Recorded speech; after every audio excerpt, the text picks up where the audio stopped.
Sinai's history.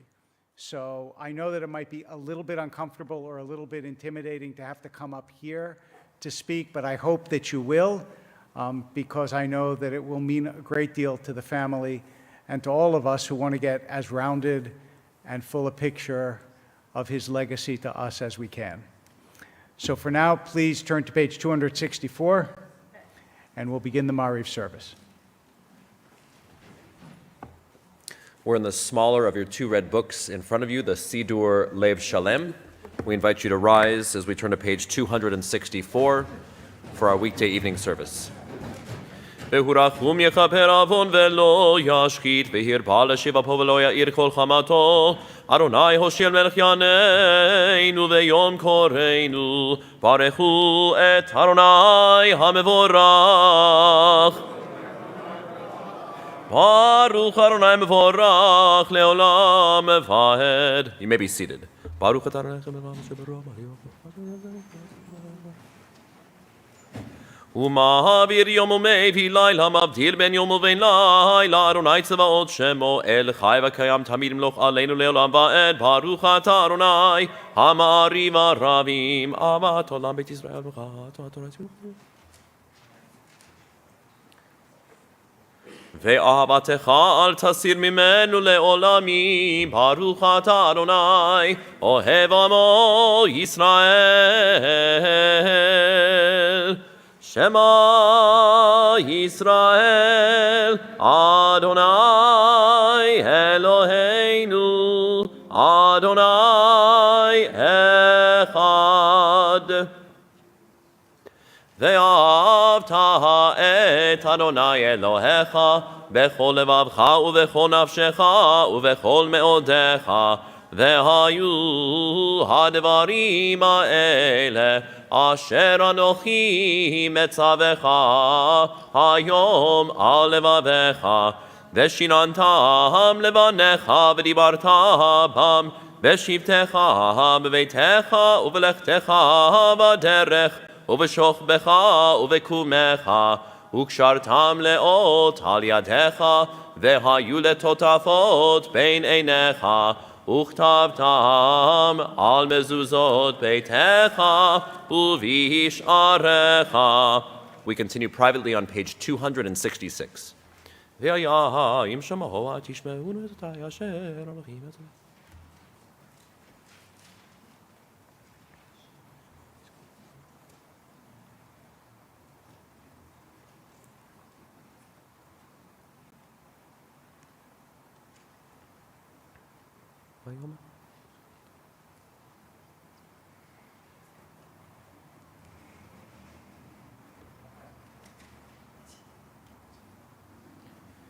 למען תזכרו ועשיתם את כל מצוותיי והייתם קדושים לאלוהיכם אני אדוני אלוהיכם אשר הוצאתי אתכם מארץ מצרים להיות לכם לאלוהים אני אדוני אלוהיכם אמת אדוני אלוהיכם אמת.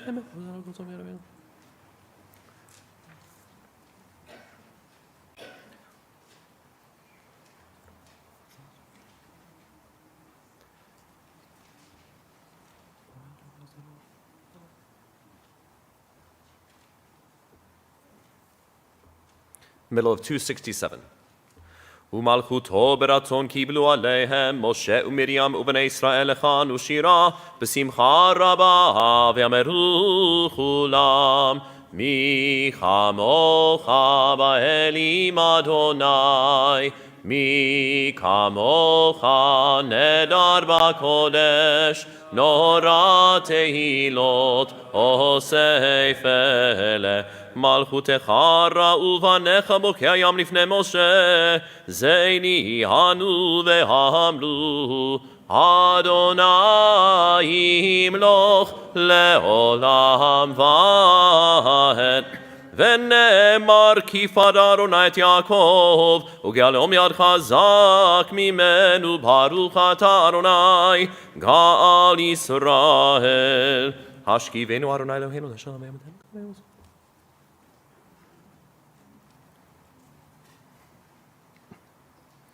ושמור צאתנו ובואנו לחיים ולשלום, מעתה ועד עולם ברוך אתה אדוני, שומר עמו ישראל, לעד. Page 268. ברוך אדוני לעולם, אמן ואמן.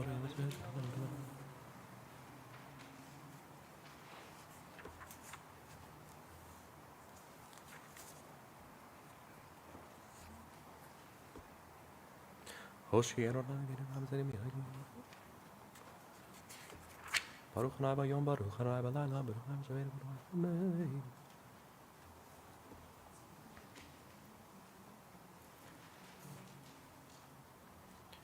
כי המלכות שלך היא, ולעולמיה תמלוך בכבוד, כי אין לנו מלך אלא אתה, ברוך אתה אדוני, המלך בכבודו תמיד ימלוך עלינו לעולם ועד ועל כל מעשיו. We rise, middle of page 269. יתגדל ויתקדש שמי רבה, בעלמא דברה קידותי וימליך מלכותי, בחייכון ובמכון ובחייכון בית ישראל, בעגלה בזמן קריב אמרו, אמן יהי שמי רבה מברך, לעלם ולעלמי עלמיה. יתברך וישתבח ויתפאר ויתרומם ויתנשא, ויתהדר ויתעלה ויתהלל, שמי קודשה. בריחו לעילה מן כל ברכתה ושירתה, תושבחתה ונחמתה, דמירן מעלמא וימרו. Amen. The core of our service, the Amidah, the standing prayer, is recited privately, pages 270 through 278, using the Hebrew, the English, or the meditations of your heart.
If you're still praying your Amidah, please continue at your own pace.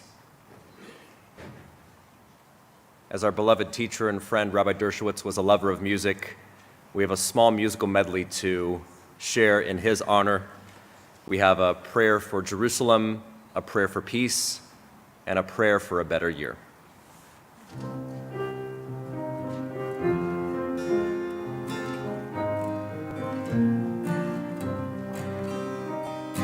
Lach Yerushalayim ben chomot ha'ir, Lach Yerushalayim or chadash yair,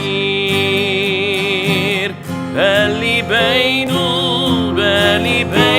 rak shir echad kayam, Lach Yerushalayim ben Yarden vayam, Lach Yerushalayim ben chomot ha'ir, Lach Yerushalayim or chadash yair, belibeinu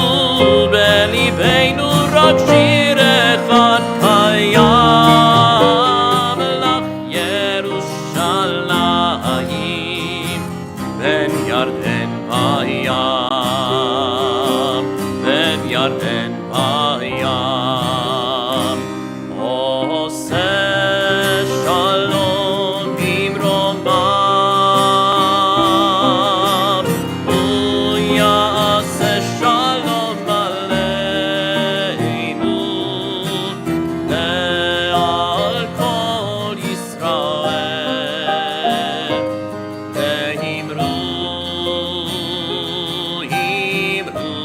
amen. Yaseh shalom, yaseh shalom, shalom aleinu ve'al kol Yisrael. Yaseh shalom, yaseh shalom, shalom aleinu ve'al kol Yisrael. Bashana הבאה נשב על המרפסת ונזמור ציפורים נודדות, ילדים בחופשה ישחקו תופסת בין הבית לבין השדות. עוד תראה, עוד תראה, עוד תראה כמה טוב יהיה בשנה הבאה.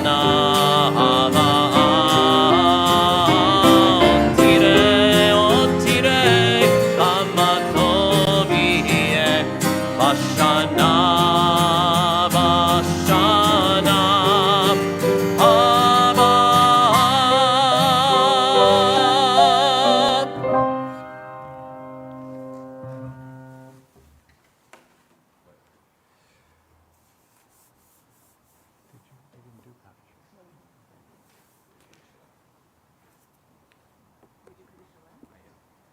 Oh, you want to do that? Okay, good. We turn back in our Siddur to page 280 for Kaddish Shalem.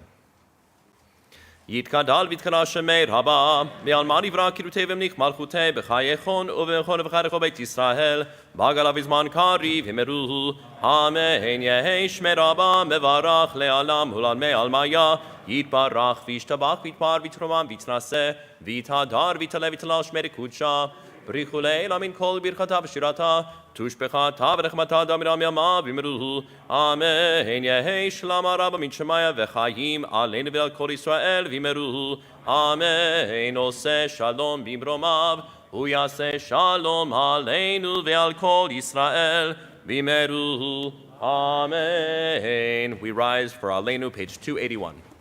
עלינו לשבח לאדון הכל, לתת גדולה ליוצא בראשית, שלא עשנו כגויי הארצות, ולא שמנו כמשפחות האדמה, שלא שם חלקנו כהם, וגורלנו ככל המונם, ואנחנו קוראים ומשתחווים ומודים לפני מלך מלכי המלכים, הקדוש ברוך הוא. שם תשמע ביסורת ומשאבי קודש. אין עוד אין המקים?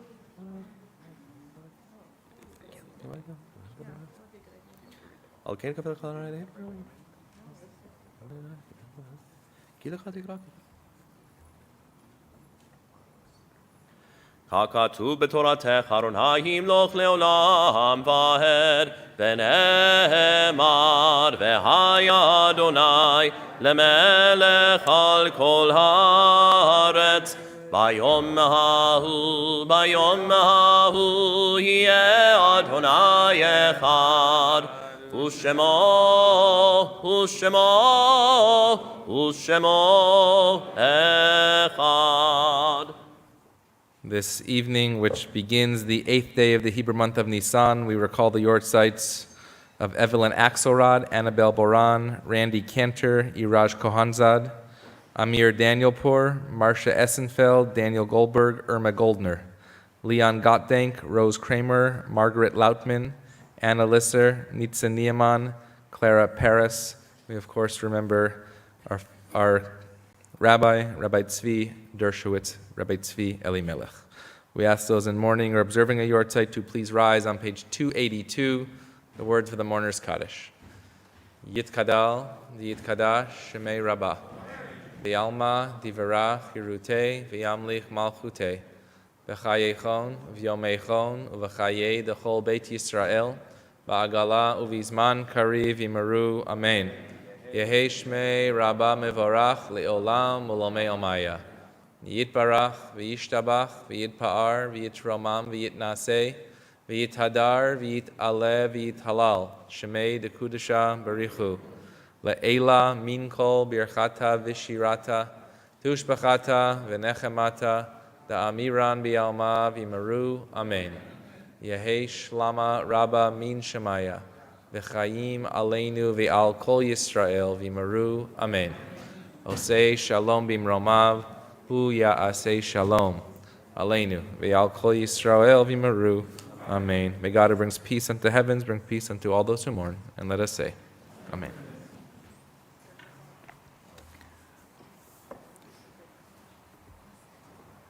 The Talmud says that when a teacher in Israel dies, everyone mourns. And so, in a moment, we're going to have the family say the Kaddish, because at the Shiva, one Kaddish is reserved just for the family, but the truth is that we're all here because we're all mourners. And also, when anyone in Israel passes, but especially when a teacher in Israel passes, we should learn something in their memory. And so before the Kaddish, I'd like to say something about the psalm we read today. Please look at page 233 in your Sidurim. This is a psalm that everyone has heard and everyone knows, but like a lot of familiar objects, we may not have noticed something significant about the wording in this psalm. Look at the beginning. It says, Adonai is my shepherd, I shall not want. God lays me down in green pastures, leads me to still waters, renews my life, guides me in straight paths, for that is God's way. In other words, God is spoken of in the third person. That is God's way. That's what God does. All of you know, with me, the psalmist, that's what God does. But look at how it proceeds in the next line. Were I to walk through the valley dark as death, I would fear no evil, for you are with me. The psalmist changes to the second person, to you. No longer talking about God does this, but now it's you. When? In a moment of fear. When there's a time to be afraid, I'm no longer theological, I'm no longer abstracting, I'm talking directly to God. I think the reason Rabbi Dershowitz spent so much of his life in camp is because he understood that experience of God is far more powerful than talk about God. A lot of times that's what rabbis do from the pulpit. We talk about God. But if you've been to Ramah, if you've had that experience, it's not the same as talking. And my guess is that in his bones, because he had to flee his home as a child, he knew what that fear was, and he knew what it was to turn directly to God. Not to be abstract about it or distant, but to turn directly to God. And in a time of fear, or in a time of loss, that's our answer. Not to talk about God, not to give reasons why, but to turn to God. I think that that's what your father and grandfather did, and what he would encourage us to do. So let's read the psalm together, and then I'll ask the family to rise for the Kaddish. Adonai is my shepherd, I shall not want. God lays me down in green pastures, leads me to still waters, renews my life, guides me in right paths, for that is God's way. Were I to walk through a valley as dark as death, I would fear no evil, for you are with me. Your rod and your staff, they would comfort me. You would spread a table before me in full view of my besiegers. You anoint my head with oil, my cup overflows. Only goodness and steadfast love shall pursue me all the days of my life, and I shall dwell in the house of Adonai in the fullness of time. Mourner's Kaddish.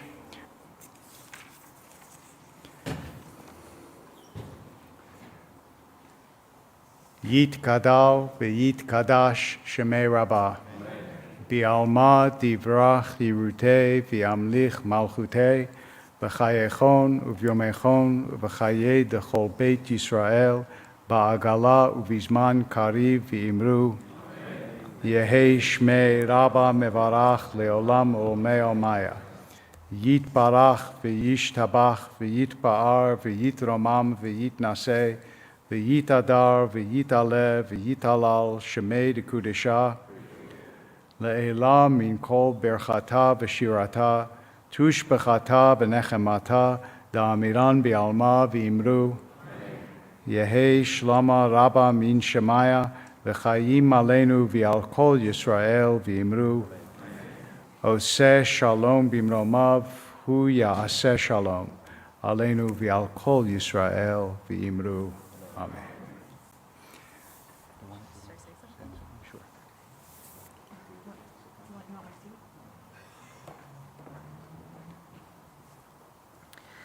In a few moments, we'd like to open the Shiva up for those who would like to come and share some memories or some stories about Rabbi Dershowitz. I just wanted to share two things, actually. One is this upcoming Shabbat, my sermon will be dedicated to Rabbi Dershowitz, and so I wanted to invite, on behalf of the clergy, anyone whose lives have been touched by Rabbi Dershowitz, but especially through life cycle. If he officiated at a particular life cycle for you, a family member, we really invite you to come this Shabbat so we can recognize those moments together. And then a little bit on those lines, I spoke with Rabbi Dershowitz Thursday. And he was surprised and excited. He said to me, I can't believe they're honoring me on April 15th.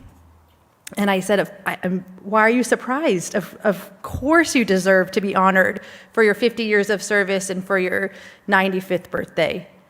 But then he said to me, and I think I shared this with Nomi, he said to me, but Nicole, what if I don't make it? But I don't think he meant, I don't know. I think he meant, what if I can't make it physically there because I'm in the hospital? But now that I listen back to those words, what if I don't make it? And my response was, well, we're going to celebrate you anyway. And he said, you are? You would still celebrate me even if I'm not there? And now that I hear those words, to me, it's a little bit of a pledge, a vow, a challenge, and honor that the clergy will continue to celebrate Rabbi Dershowitz's life. Every day that we're here on this bima, in this congregation, at Sinai Temple, in the community, it will be our honor to celebrate Rabbi Dershowitz, although not physically here, certainly living within our souls. And by the way, and speaking with our president, Anna Tenenblatt, we would like to honor him on April 15th. And we'll speak a little bit more about the ways that will come into fruition. And so we'd like to invite, I don't know if there's any family members that wanted to come up and speak and share a few words.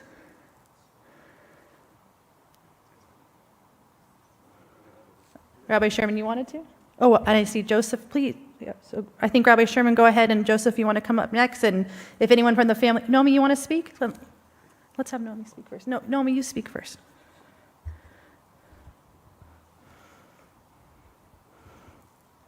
One of Rabbi Dershowitz's daughters. So today, Rabbi Wolpe said that at a funeral, we honor the person, but we also learn a lot about his life. And you would think that as a daughter, I would know most everything. We had a wonderful relationship. He spoke with all 4 of his kids daily, no matter where they were in the world. My daughter traveled for a year, and she called every day. My sister lives in Israel. She called every day. Everybody calls every day. But I'm still learning things. And today I learned that I knew a little bit about this, but there was a family that several congregants helped bring out of Russia. And I hope I'm not stealing anybody's thunder when I tell this story. And I know that the Mendelssohns helped and the Sabas helped and others. And it was a commitment of time and of finances and other things that I'm really not aware of. But today, the daughter, who was 8 or 9 years old, I believe, when she came, so Sinai welcomed this family, put this daughter in their wonderful day school, and she grew up to be a magnificent person, a doctor, 2 wonderful kids, and she was there today. And then later, I saw her parents, Julia and Val, and they are here, and they told me the same story that Natasha told me, and this is the part I didn't know, that Natasha's grandfather,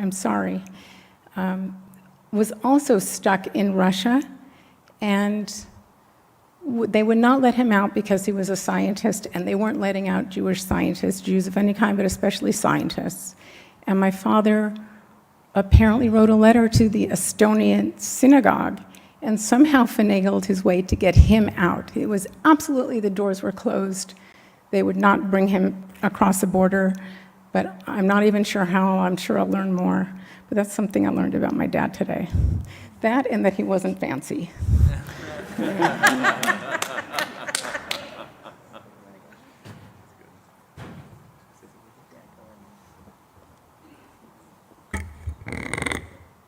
You do lots of life cycles as rabbis in the synagogue, but one of the things that Rabbi Dershowitz did a lot during the years that I've been here was conversions and bringing people into Judaism, specifically through the American Jewish University. And when you would sit on a Beit Din with him, 3 rabbis and a candidate, I'm not sure who was more nervous, the candidate or the other rabbis that were sitting with Rabbi Dershowitz, because the questions that he were asking, it wasn't that he was grilling a candidate, but you could tell he really cared, not about the moment that we were in, about to go to the mikveh, but always the question he would ask was, when I come into your home in 5 years, how will I know it's a Jewish home? And that's a question that I have continued now as I serve on different Beit Dins for conversions, of hearing his voice and knowing why he was asking that. Because he wanted these seats to be filled. He wanted our Jewish world to be together, to walk into a house, a Beit Knesset, but really a bait, and understood that his work was actually creating that. And so to witness that and then to see so many, not only of the people he brought into Judaism, but then their children and grandchildren continue to answer that question in real life, was truly a bracha and a blessing to all of us.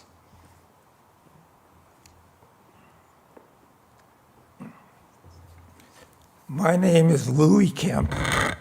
I met Rabbi Dershowitz about 70 years ago was a young camper at Herzl Camp in northern Wisconsin.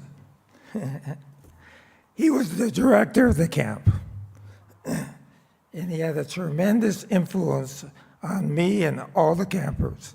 Thousands of kids went to Herzl, and we all owe a great thanks to Rabbi Dershowitz. I went there for 5 years. Many friends that I have today, I met at Herzl Camp, including Bobby Zimmerman, better known as Bob Dylan. And so on behalf of Bobby and myself, we owe a great gratitude, and thousands of other campers, to Rabbi Dershowitz. In the late 70s, Bobby and I were driving down Wilshire Boulevard, heading east. We stopped at the Beverly Glen light, and we looked over at the billboard in front of the shul, and it said the rabbi's name was Rabbi Zvi Dershowitz. So we looked at each other, we said, can that be our Rabbi Dershowitz from Herzl? We said, well, there's only one way to find out. Let's go in. So we parked the car, we went in, we walked up to the receptionist, and we said, we'd like to see Rabbi Dershowitz. We weren't dressed like everybody else, so she kind of looked us up and down and said, well, do you have an appointment with the rabbi? I said, no. She said, well, you can't see Rabbi Dershowitz without an appointment. I said, well, just tell him that Bobby and Louie are here from Herzl, and we'd like to see him. She wasn't too inclined to do it, but we persuaded her to do it. She went into his office, she came back and said, please follow me, the rabbi would like to see you. So we walked in, he stood up with a big smile, and I said, Rabbi, I don't know if you remember us. He said, remember you? You see this gray hair I have? You guys are responsible for a lot of it. So we hugged and we had a great reunion, and he invited us to come to his house for Passover. You remember that? And we came, and it was wonderful. And then after that, I took Zvi to one of Bobby's concerts at the Forum, and he loved it. And then in the early 90s, I had a Minnesota party at my house in Pacific Palisades, and about 350 people showed up. Many Minnesota people live in Southern California. You don't blame them. It's 20 below zero there in the winter, you know. And so I invited Zvi and Tova to come, and many of the people there were ex-campers of Herzl, and it was a great reunion for them also. So I'm here today not only to represent myself and Bobby, but all the ex-Herzl campers who he had such a profound effect on, and who we love him so much and will never forget him.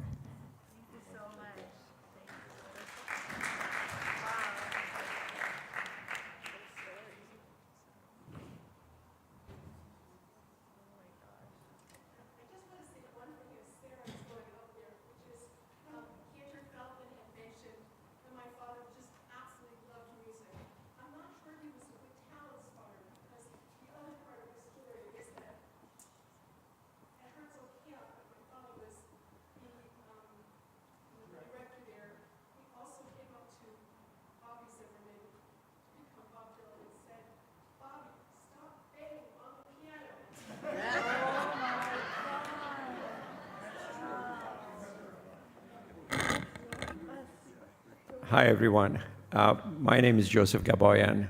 And by the way, I have met Bob Dylan. I'm in the real estate business, and I did business with him. So, yes. What I wanted to say, I thought it should be said.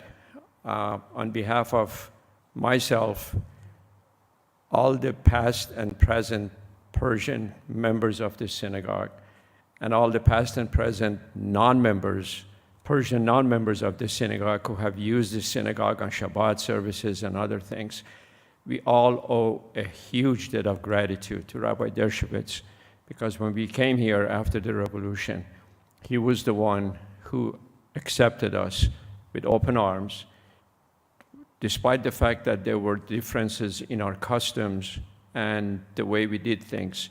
He transcended all of that and accepted us with open arms and made a home for us here. And we will never forget that, and we will always remember that from him. And I can't believe that I saw him a few days ago sitting where he always sits on Shabbat services, and I said hello to him. But I thought it should be said. Thank you.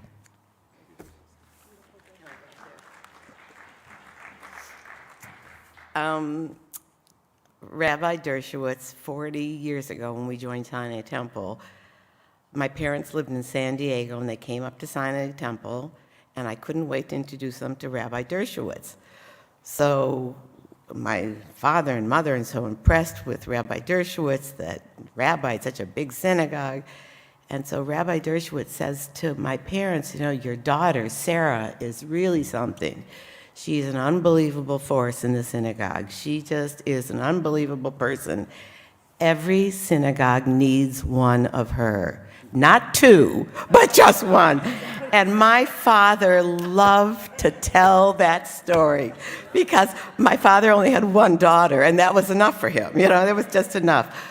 But when I would see Tova and Rabbi Dershowitz walking in our neighborhood, and they walked and walked and walked, and they were such a beautiful couple holding hands, and they just were such a lovely couple, walking to shul, walking home from shul, walking on a Saturday walk, Sunday. They were just the loveliest couple. And when we had first moved in the house, they invited us to a sukkah party. And then they said to us, we were just starting here and starting our lives at Sinai Temple, and they said, you need to have an annual sukkah party. And we've had it ever since then, and many of you have been to our home. For that, I'm forever grateful to your parents and to your grandparents, and they were just darling, both of them.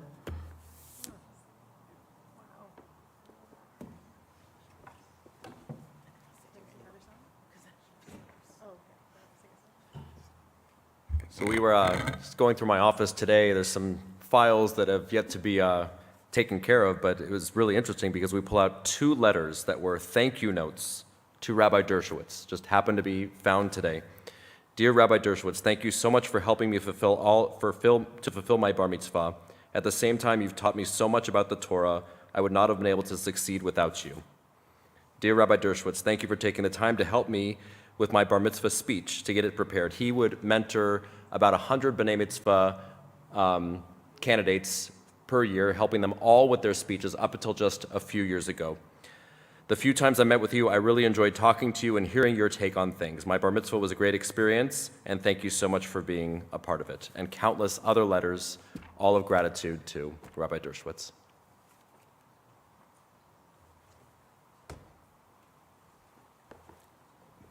Good evening. My name is Paris Nuravshan. I knew Rabbi Dershowitz for over 50 years. I did not know that we were going to be given the opportunity to speak, but I would be remiss if I didn't say a few words for this man who I loved and respected so much. We go back a long way with he and I. He presided over the funeral of my mother back in 1977. He was the teacher for my wife when she converted to Judaism and made her a better Jew than I am. And I think she would agree that she owes it all to Rabbi Dershowitz at the University of Judaism when he was her teacher. Also, I remember that he honored me when he called me and asked if one of his daughters, and I don't know which one because I was in Europe at that time, if she could get married at our home. And it was my great, great honor that I could open my home to him and his family for the wedding. And I'm just sorry that I was not there, being on vacation in Europe. But the last thing I want to say, a gentleman just before me said the same thing, that to me, his greatest legacy is what he did for the Persian community in 1978 after the revolution, when the Jewish refugees from Iran arrived here. I was not one of them. I've been here for much longer than that. But he embraced the Persian Jews who came, most of them with nothing, and supported them and gave them help more than any other rabbi in Los Angeles at that time. No rabbi in Los Angeles or any community leader did more for the Persian community and for those Persian Jews who arrived in those dark times the way Rabbi Dershowitz did. And I hope that if there's members of the Persian community here tonight, that you will always remember him for what he did for us, and especially the younger people who maybe did not know what he did, because what he did was enormous. And I hope that all of us will always remember and respect him, because that is part of his legacy. Thank you very much.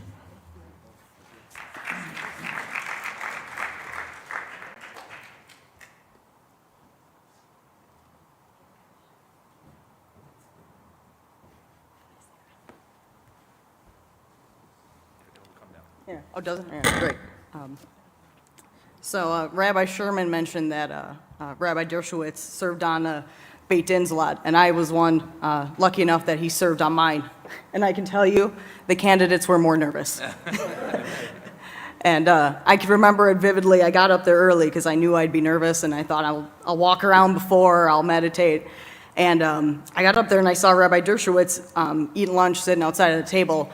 And because I've been going to Sinai for a while, I recognized him, and I thought, oh, I should, go say hi. So I went up and I said, hey, Rabbi Dershowitz, you don't know me, but, my name's Sarah. I go to Sinai Temple. And he was like, hey, what brings you up here? And I said, well, I said, I have my Beit Din and mikvah coming up. And he said, oh, I'm on your Beit Din. And I was like, oh. And then I thought, this is like cheating. I shouldn't talk to him ahead of time. So, but, and then so it went forward, it went good, and he kind of sat there quietly, and then at the end, he came in with the harder questions, and I was like, oh, okay, it's like good rabbi, bad rabbi. He comes in hard at the end.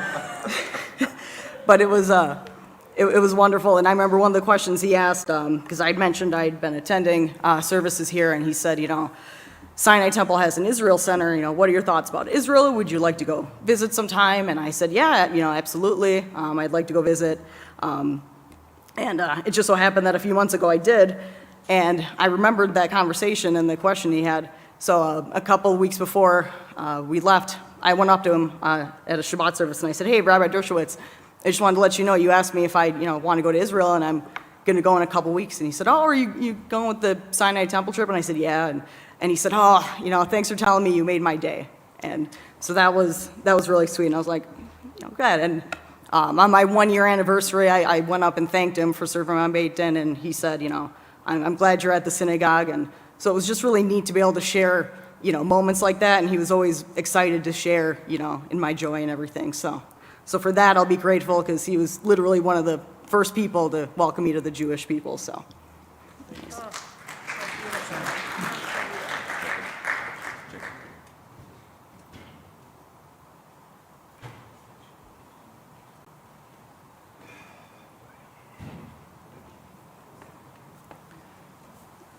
So, Jacob Gershbach, my mother and Rabbi Dershowitz's son Hillel were very good friends from early childhood back in, again, Ramah, go figure. Our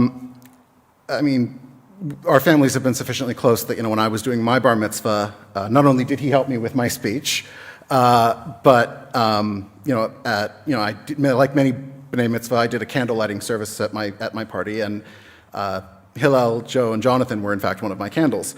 But what I really want to talk about is that seat at the back, because he sat there week in and week out, and my mother and I, and my grandmother before she passed this past year, we sat literally one seat in front of him.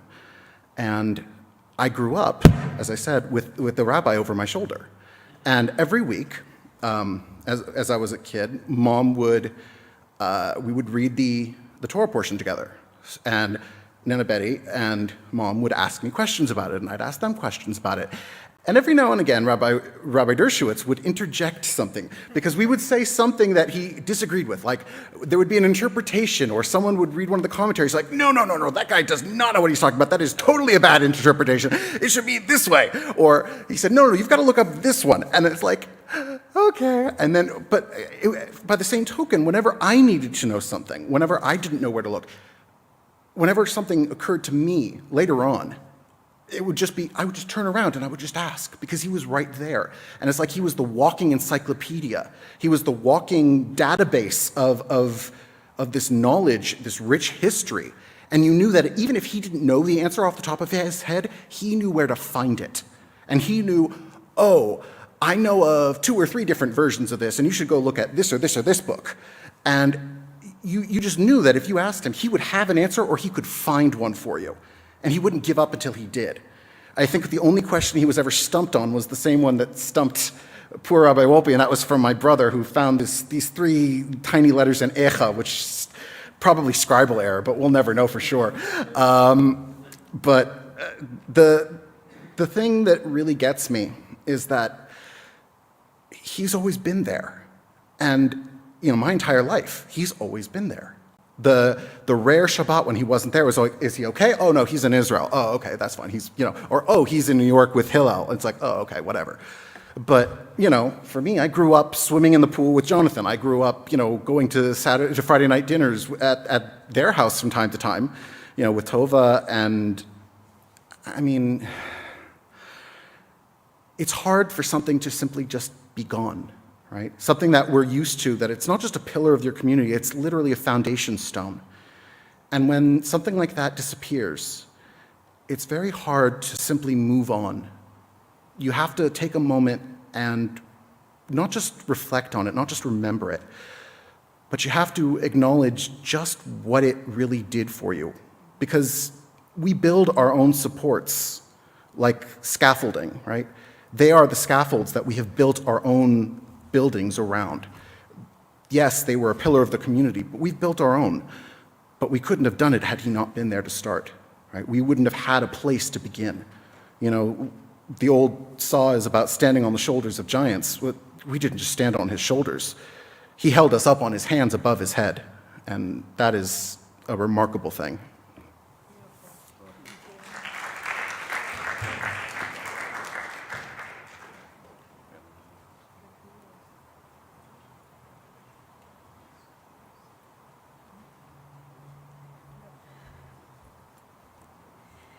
Hello, my name is Rachel, and Rabbi Dershowitz was my grandfather.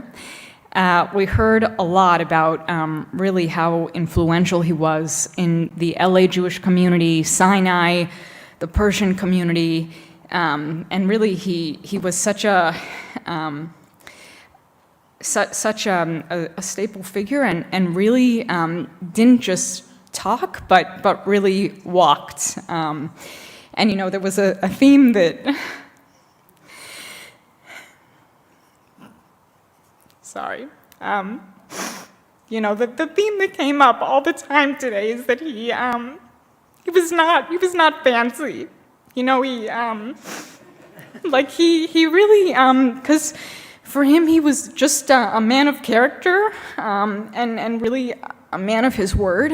And given who he was and the leader that he was in the community, I'm sure many people here know even more than me, he was invited to lead Jewish groups to travel all over the world, and many times to countries that Jewish communities weren't even traveling to at the time, whether countries in the Middle East. He was the rabbi in residence on cruise ships, as my sister mentioned today. And yet, and with all of his travels, he and my grandmother Tova collected and received so many gifts from all sorts of rabbinical figures, elected officials, politicians, community leaders, you name it. They had so much stuff from all of their travels. And yet, when I was 8 years old, In the third grade, I took a trip with my class to downtown Los Angeles and Olvera Street. And I bought a little vase that must have been smaller than the size of my palm. And my grandparents decided to put that vase right in their kitchen. So it was one of the first things that they saw in the morning. They would come down and make their breakfast, and the vase was right there. And for them, even though they had so much from all over the world that came from, so many important figures, that vase was really what they wanted to see every day. And that really says so much, but as a granddaughter, it really speaks volumes to my grandfather as a grandparent and my grandmother as well, and how much they really deeply valued their family and their relationships with their grandkids, and they did everything to really maintain those relationships. And I'm one of the fortunate ones. I grew up here in LA, and I saw my grandfather every week for Shabbat dinner. I was privileged to really hear and learn from and benefit so many of his stories and the lessons that he shared. And he's still today such an inspiration for me in terms of what I do every day. And I also work in the Jewish community, and he's a really prominent reason why. So thank you.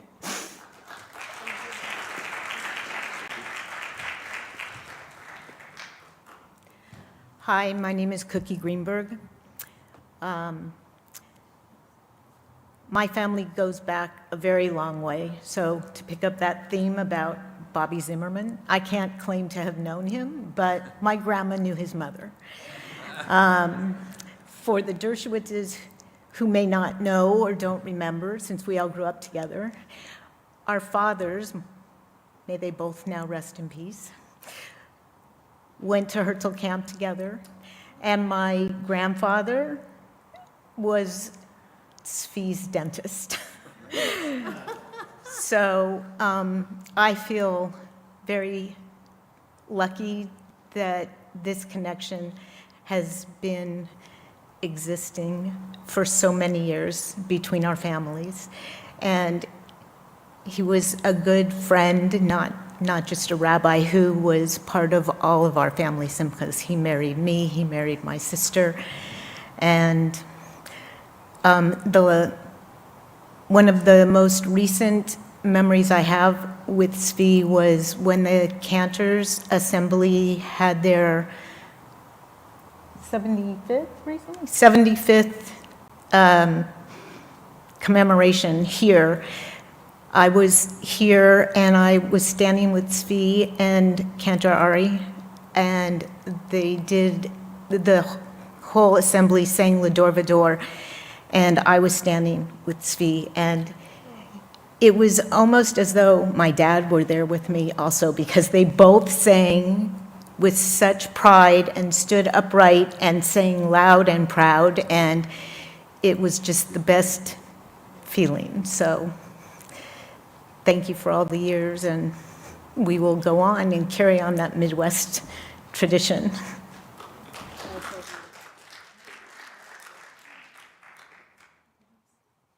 Hello, my name is Rosa Berman-Ruder, and many people here talk about when they first met Rabbi Dershowitz, so I'm going to talk about that, and not about all the life cycle events that he has done for my family, which are many, many. So we were shul shopping before the bar mitzvah of my first son. I have 3 sons. And we came to Sinai on a Shabbat morning, and we parked in the upper garage. Back then, you could park in the upper garage, where the cars park in tandem. So at the end of services, we find out that we were blocked, and the person behind us was nowhere to be seen. So Rabbi Dershowitz was walking home, and he saw us.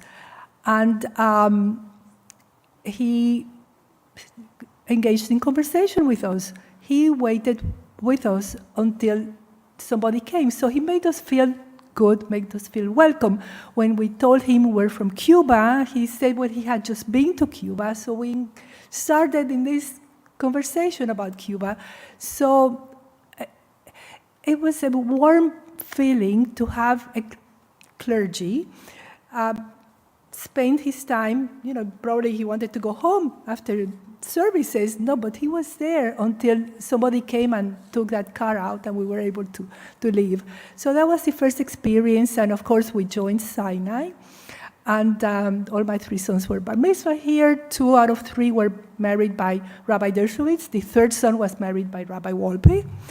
And we've had brises and funerals, and he married Joe and me 30 years ago. And I reminded him 2 weeks ago when I talked to him, and he remembered. And then when I called him again this last Thursday, he still remembered.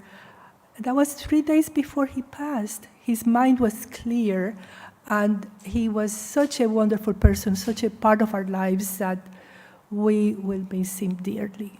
Thank you.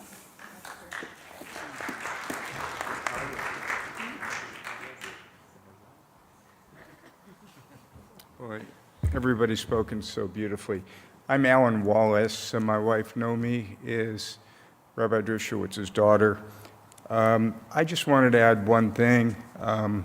My father always taught me it's important to be honest and truthful. And I remember what Zvi told me years ago, that you know the bearings and the integrity of a man when his back is against the wall. Meaning it's easy to be straightforward and honest if things are going well. But when things aren't going well, you know someone's integrity and honesty. And that's always stuck with me, because like everybody else, we go through vagaries of things going on. And that was just a particular piece of wisdom. Zvi was like a second father to me, and I'm going to miss him like all of us. Thank you.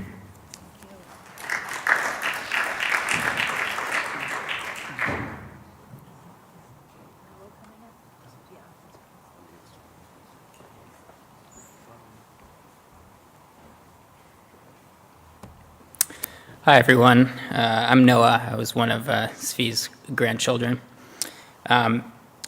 We've talked a lot today about his devotion to the community, his inviting of the refugee, and his uplifting of the downtrodden. But I also remember my grandpa, more as a grandpa, and my brother talked similarly at the funeral for those who were there. But I wanted to share a few specific short memories that bring me joy. The first is, we've talked about Bob Dylan about 4 times already, but in addition to that and the lovely Jewish music my grandpa loved, one of his favorite songs was actually a song by Bing Crosby called Accentuate the Positive. For those who aren't familiar, some of the lyrics include, you've got to accentuate the positive, eliminate the negative, you've got to speed joy up to the maximum, bring gloom down to the minimum. And he would probably, I'd say at least once a month at our Shabbat table, come and sing this song, or what he, it's a few lyrics he could remember of it. And I think that really embodied his spirit as someone who's just truly a pure optimist, probably more optimistic than almost anyone I've ever met. A couple other funny memories. This part's not funny, but when he moved here originally to New York from Czechoslovakia, when his family fled the Nazis, he observed on the street a bunch of kids playing, and he was unfamiliar with the sport. But he wasn't clear why it seemed like every kid had a dramatically enlarged or swollen hand, because he was not familiar with the sport of baseball. Where you have a mitt to catch the ball. And he never really took to baseball, it turned out. Did like some other sports. Let me think. One other funny joke, it's probably among his favorite jokes that I can recall. Every maybe 3, 4, 5, 6 weeks, we'd notice at the Shabbat dinner table again, oh, Grandpa got a haircut. And we'd ask him along the lines of, "Hey, Grandpa, you got a haircut?" And he said, "Yeah, they charged me extra because they couldn't find it." He loved to make fun of himself. He loved to look at things positively in life. And so while he was out on one end very serious and committed to Jewish peoplehood and serving this community, on the other hand, he was also just a really bright, optimistic, and happy person. So those are things I'll remember.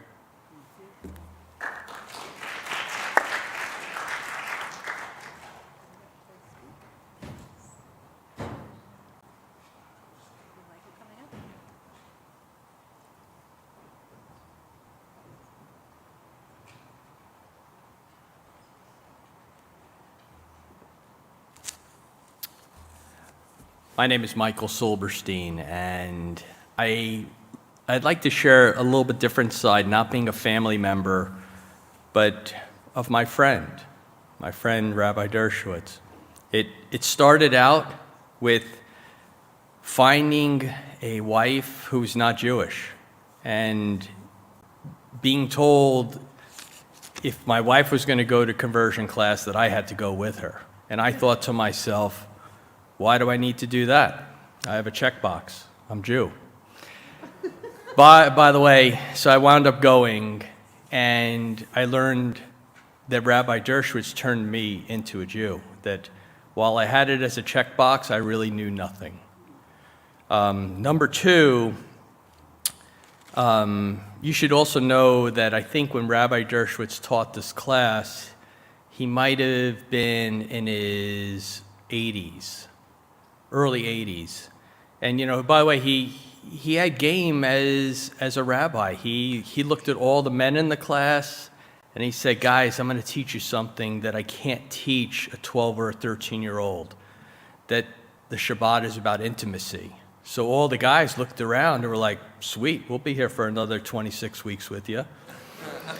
And he looked at the women, and he said, that doesn't mean that they can go watch a football game or go out and monkey under the car. They're here to pay attention to you. Nevertheless, 35 adults stood for that whole, year in class, and he was fantastic. Then we decided to get married, and Rabbi Dershowitz was the rabbi who officiated. And he says, "Michael, I've done a lot of weddings, but we've never had a dog who is the ring bearer." He says, "This is going to be interesting." And I said, "Do you want to stop?" He says, "Nope, let's go do it." He goes, "This is going to be great." So as Julie, my wife, and I became more involved at Sinai, your grandmother, became ill. And that I took as something, I got very, close to knowing not only who your grandmother was, but your grandfather. And then after that, we started to speak a few times every week. And I thought to myself, what a blessing. I can go to an internet browser and I can put in any question about Judaism, or I can call Rabbi Dershowitz. And quite often, he would just pick up the phone and we would just talk about most anything. And I gotta tell you, I think winning the lottery, you're fortunate, but that was a little bit more fortunate to me because it grew my soul as a Jew to learn from him.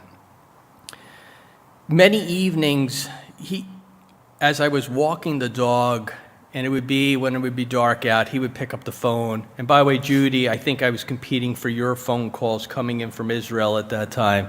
So I knew when to call and when to call afterwards because you were the number one priority to take the call at night. But the rabbi always, he complimented about a group of men here at Sinai that had done Tahara.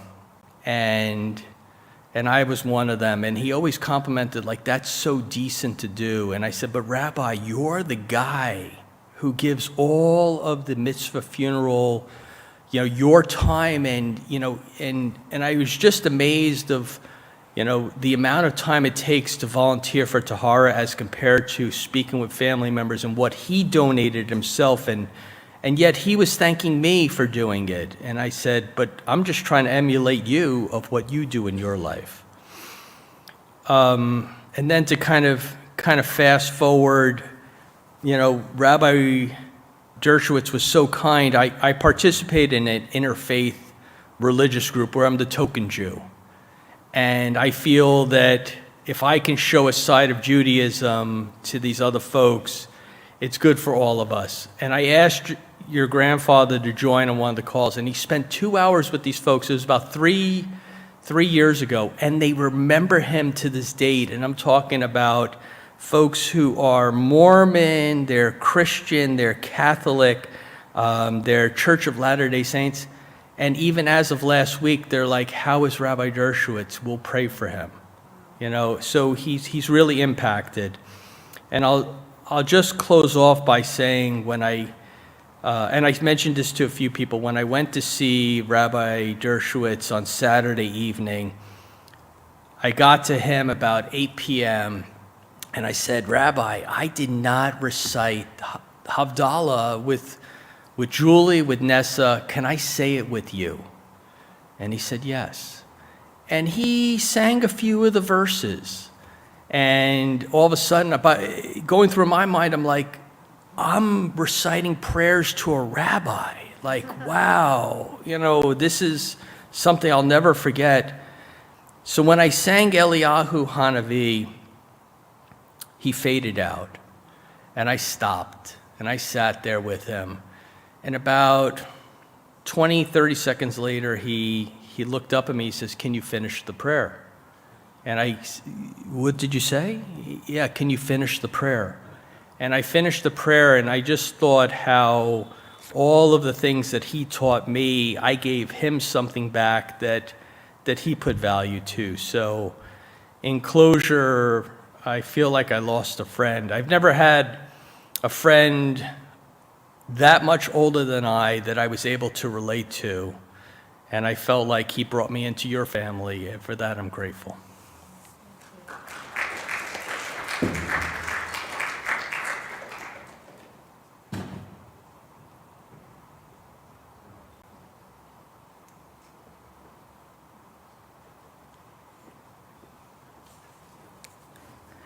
I'm Alexandra Smothers, and Rabbi Dershowitz, his first time I met him was back in that corner, and he was there with Tova. And seeing the warmth and the love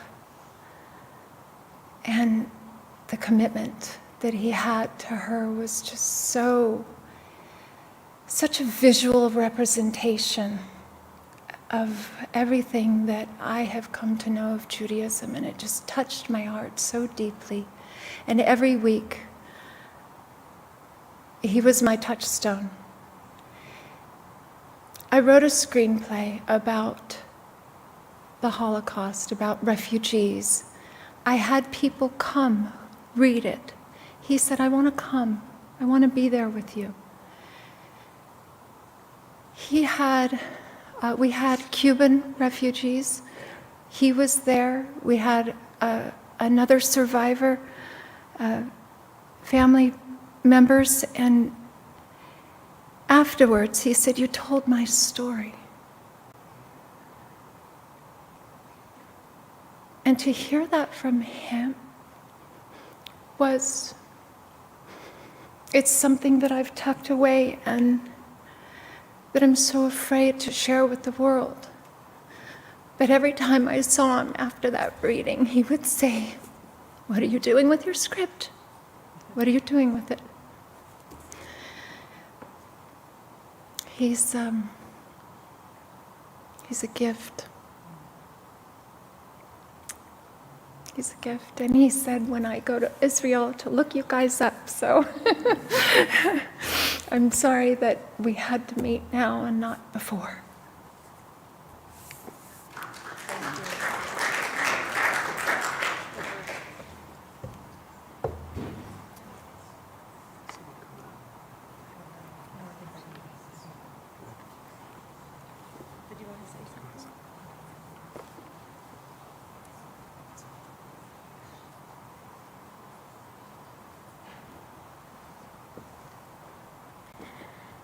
Hi. My name is Bahara. I've been Rabbi Dershowitz's neighbor for 17 years, and he's watched over our family as we moved in when my daughter was 1 year old, and now we have 3 children, and she's graduating high school. When we first moved in, I was closer to Tova, and she was lovely. She came to my house and bathed at least for me, and included us and was always available, and her home was welcome to us, and borrowed lemons and milk and everything. And as she started getting weaker, I started to know your father better. I saw how he was a butterfly around her, always constant, taking care of her, taking her to the swimming pool, caretakers, food, asking me to come by, having the caretakers, all of it. He took such good care of her. And I became a lot closer with him after your mom passed. And I remember when Michael used to take her to shul every morning, he just hovered so beautifully and took care of her. And I remember after she passed, every time I would ask him how he was doing, he would very consciously not say fantastic or great. It was as if he was honoring her by not saying, I'm doing great. He was always catch himself, I'm doing okay. And he would talk about the grandkids always, and about all of his children, forward me emails of things that you'd written, Toby. And he was wonderful.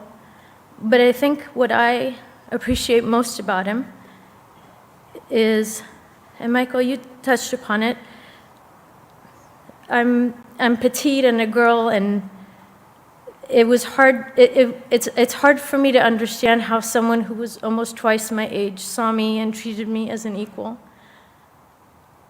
And except for the concepts of theology, which I would not have been able to compete with him on, when we talked, he asked for my advice and he saw me. I felt seen and I felt heard by him. And as I'm hearing everybody else's story in the services today, I think he did that to everyone, that we tend to judge each other or size each other up, but he never did. When he gave his attention to you, he gave his undivided attention and care, and you felt seen. And that is the most special quality of your dad. So thank you.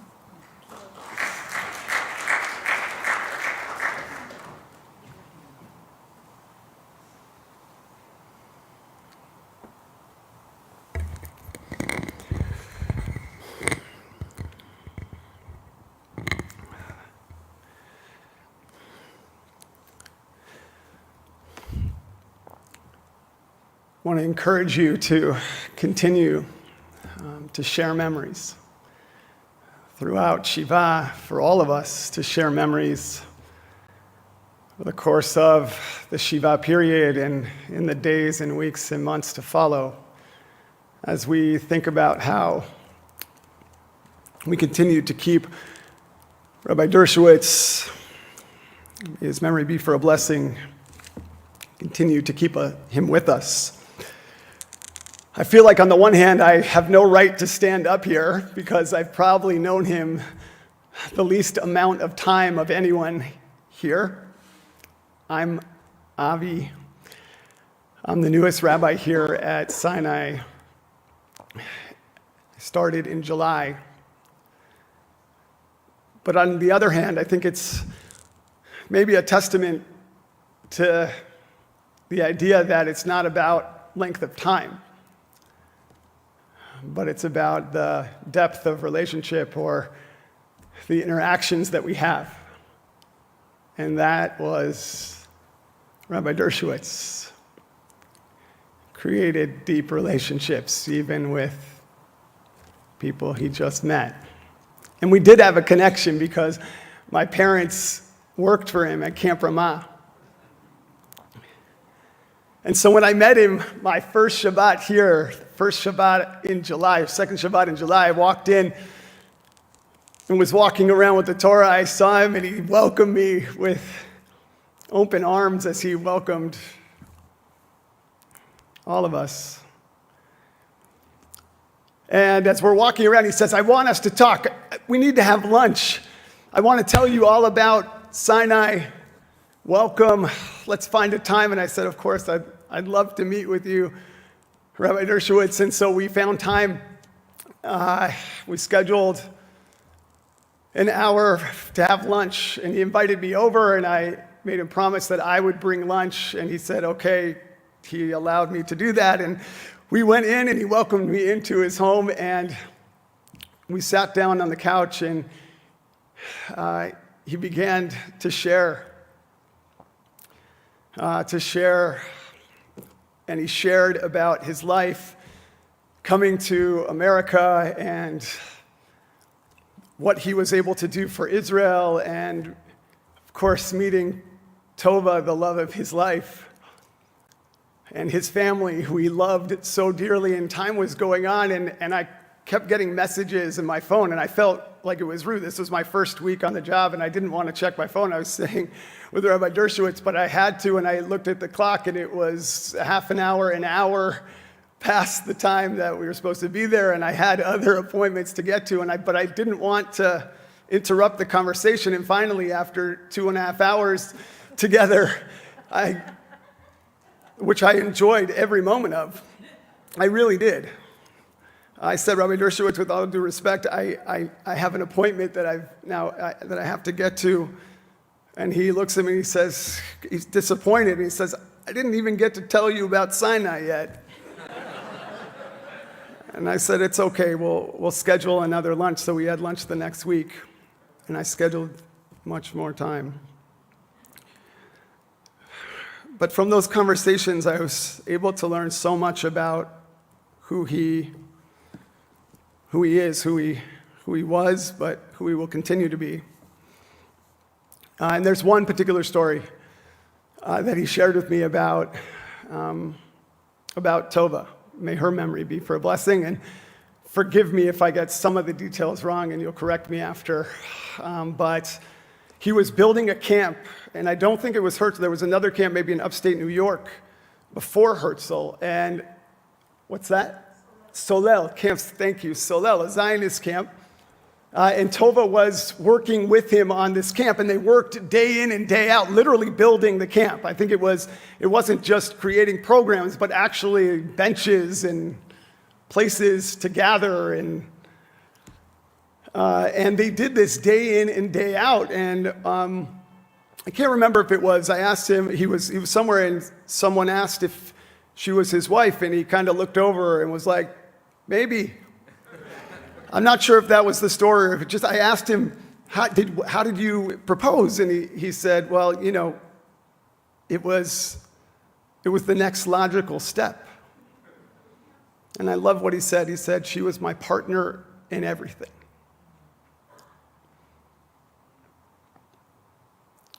And in that moment, I felt his pain for having lost her,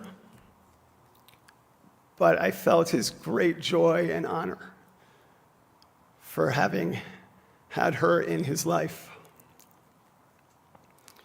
and for the family that the two of them created together and built and poured so much love into.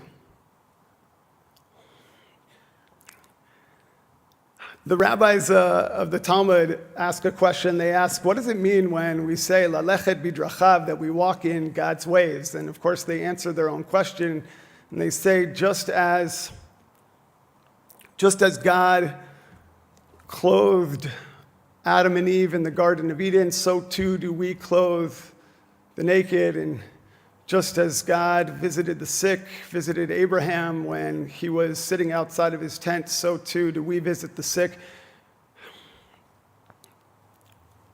And I think of Rabbi Dershowitz, who really emulated God in so many ways. Tonight and every night we say the words Ahavat Olam, that we are loved with an unending love. Rabbi Dershowitz loved with an unending love of Tova, his children, his grandchildren, of his community, of the people of Israel, and the state of Israel.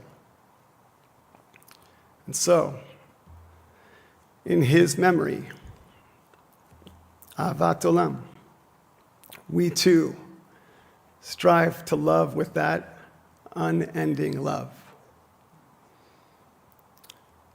Zecher Tzadik Livracha. May the memory of the righteous Rav Zvi Elimelech be for a blessing always. Amen. To the entire family, we join together and we say traditional words of comfort. Say it with me or repeat after me. Hamakom yinachem etchem betoch sha'ar avlei Tzion v'Yerushalayim. May God comfort you as God comforts those who mourn for Zion in Jerusalem.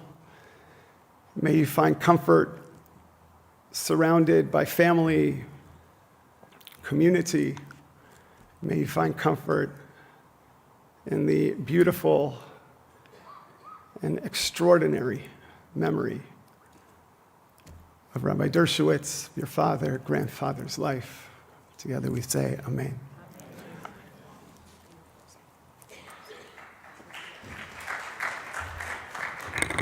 We ask you to please join us for a meal of consolation. I believe it's going to be